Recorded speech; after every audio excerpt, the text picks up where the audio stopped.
নিয়োগের দাবিতে ধর্মতলায় নার্সদের অবস্থান বিক্ষোভ। প্রশিক্ষণ নিয়ে বসে আছেন কিন্তু চাকরি নেই। এবার নিয়োগের দাবিতে ধর্মতলায় অবস্থান বিক্ষোভ শুরু করলেন নার্স পদপ্রার্থীরা।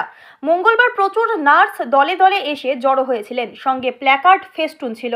তাদের অভিযোগ, 2 বছর ধরে নার্স পদে নিয়োগ হচ্ছে না। রাজ্য সরকারকে এ নিয়ে বারবার জানানো হয়েছে, কিন্তু কাজের কাজ কিছু হচ্ছে না। তার জেরেই এবার অবস্থান বিক্ষোভে বসলেন নার্স পদপ্রার্থীরা।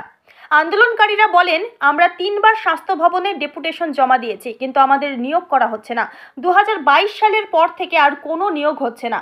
আমাদের জুনিয়র ব্যাচরা বসে রয়েছেন।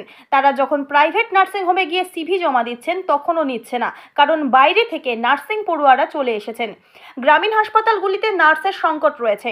অস্থায়ীভাবে নিয়োগ করা হচ্ছে, স্থায়ীভাবে নিয়োগ করা হচ্ছে না। আমাদের দাবি স্থায়ীভাবে নিয়োগ করা হোক। আন্দোলনকারীদের দাবি, দিনের পর দিন ধরে আমরা নার্সিং পাশ করে বসে রয়েছি, কিন্তু কাজের কাজ কিছু হচ্ছে না। বারবার এ নিয়ে ওপর মহলে জানানো হয়েছে। এখন আবার ওবিসি সংক্রান্ত জটিলতার বাহানা করে চাকরির সুযোগ নষ্ট করা হচ্ছে। মঙ্গলবার নার্স পদপ্রার্থীরা রীতিমতো ইউনিফর্ম পরে এই অবস্থান বিক্ষোভে সামিল হয়েছিলেন। তাদের দাবি, কয়েকজন অস্থায়ীভাবে সরকারি হাসপাতালে নিয়োগ পেয়েছেন, কিন্তু স্থায়ী পদে নিয়োগ করতে হবে, না হলে আগামী দিনে আরও বড় আন্দোলন হবে। গত 3 বার আমরা রিক্রুটমেন্টের জন্য ডেপুটেশন স্বাস্থ্য ভবনে জমা দিয়েছি, কিন্তু আমাদের ফলস্বরূপ রিক্রুটমেন্ট কোনো কিছুই ছাড়া হয়নি। আমাদের শুধু ব্যাচ না, আমরা 2022-এর পর থেকে আর কোনো রিক্রুটমেন্ট হয়নি। আমরা 23-এর পর থেকে বসে আছে। আমাদের জুনিয়র ব্যাচরা বসে আছে। জুনিয়র ব্যাচরা প্রাইভেট হসপিটালে গিয়ে যখন সিভি দেওয়া হচ্ছে, সেখানে নেই, তাদেরকে নিচ্ছে না, কারণ অলরেডি সেখানে বাইরে থেকে অনেক নার্সিং পড়ুয়ারা চলে এসছে, যার জন্য আমাদের রিক্রুটমেন্টে নিয়ে এত সমস্যা। এবং টার্সিয়ারি, বিশেষ করে গ্রামীণ হাসপাতালগুলোতে আমরা দেখতে পাচ্ছি, যেখানে স্টাফ সংখ্যা অনেক বেশি পরিমাণে দরকার, সেখানে সেইভাবে পরিষেবা আমরা দিতে পারছি না। আমরা অস্থায়ী পদে আমাদেরকে সরকার নিয়োগ করছে, স্থায়ী পদের তুলনায় 2 জনের টাকা দিয়ে একজনকে যদি একজনের টাকা দিয়ে যদি 2 থেকে 3 জন নার্স নিয়োগ করা যায়, তাহলে সেইভাবে সরকার চালাচ্ছে। আমাদের একটাই দাবি, আমাদের স্থায়ী পদে নিয়োগ করা হোক এবং স্টাফ নার্স গ্রেড 2 রিক্রুটমেন্ট যত তাড়াতাড়ি সম্ভব পাবলিশ করা হোক, এবং আমরা যাতে সবাই এখানে যোগবদ্ধ হয়েছি, আমরা আগামী দিনেও থাকবো। আমাদের এই আন্দোলন চলবে। আজকে কি আপনারা কোনোরকম কোনো ডেপুটেশন দেবেন? হ্যাঁ, আজকে অলরেডি স্বাস্থ্য ভবনে চলে গেছেন আমাদের নার্সেস ইউনিটির পক্ষ থেকে সেক্রেটারি যে ভাস্বতী দিদি আছেন, উনি চলে গেছেন, এবং সঙ্গে আমাদের নার্সে রেজিস্টার্ড নার্স যারা আছেন তারাও সঙ্গে গিয়েছেন ডেপুটেশন জমা দিতে। গত 3 বারও জমা দেওয়া হয়েছে। আপনার নাম? অনিশা অধিকারী।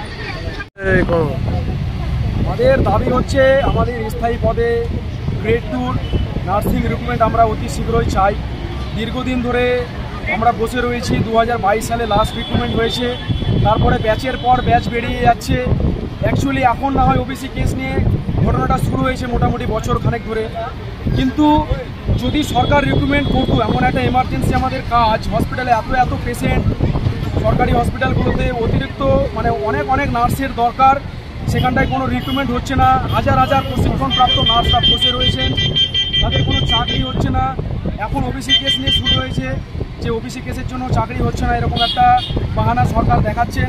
অ্যাকচুয়ালি এই চাকরিটা বা নার্সিং রিক্রুটমেন্টটা ওবিসি কেস শুরু হওয়ার আগে হয়ে যাওয়া উচিত ছিল, কিন্তু হয়নি। দীর্ঘ অপেক্ষার অবসান করে আমরা আর না থাকতে পেরে আমরা পথে নামতে বাধ্য হয়েছি। আগামীতে এর থেকেও বড় আন্দোলন হবে, এটুকুই বলবো এখনকার মতো। এখন আমরা যতটুকু পেরেছি সমাবেশ করেছি, এরপরে কিন্তু আরও বৃহত্তর আন্দোলন হবে। আমরা কিন্তু আবারও আমরা পথে নামবো।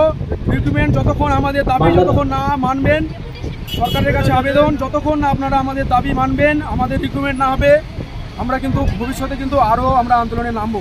একটা বিষয়, সেটা হচ্ছে আপনারা আজকে কোনো ডেপুটেশন দেবেন কাউকে? হ্যাঁ, ডেপুটেশনের জন্য গিয়েছেন আমাদের তরফ থেকে।